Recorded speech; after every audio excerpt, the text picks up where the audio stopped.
In the jungles of Africa, there is a tribe that lives far away from everyone.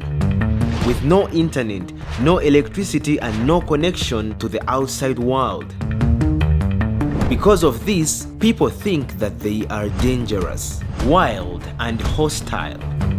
What is this tribe? Is it really dangerous? And how many times did they attack me? A few years ago, I learned about a tribe that lived in the farthest part of Eastern Africa.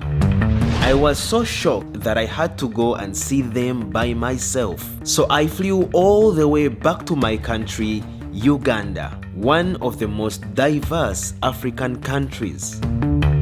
Then I took a 6-day ride to the remotest district in northern Uganda, and there I started to look for this tribe.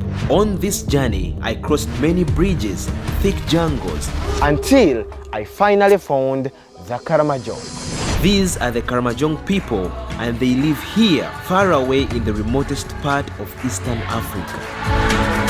But these people never lived here. You see, thousands of years ago, they migrated all the way from present-day Ethiopia and came to this part of Eastern Africa.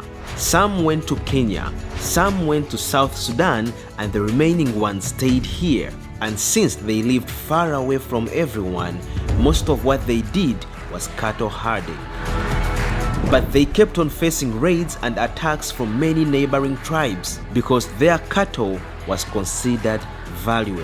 And as a form of defense, they built homesteads and lived in communities where they used their weapons and fought back every enemy that attacked them every night to raid their cattle. And that's how they kept it safe.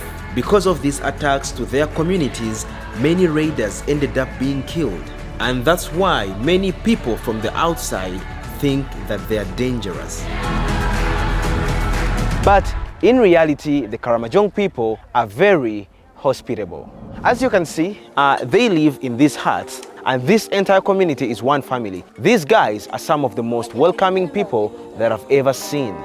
Take me back to the jungle. I was so scared to visit these jungles, but when I saw how the Karamajong lived in their communities, to how they made their food, and to how hospitable they were, I was truly amazed, and my mind was completely changed.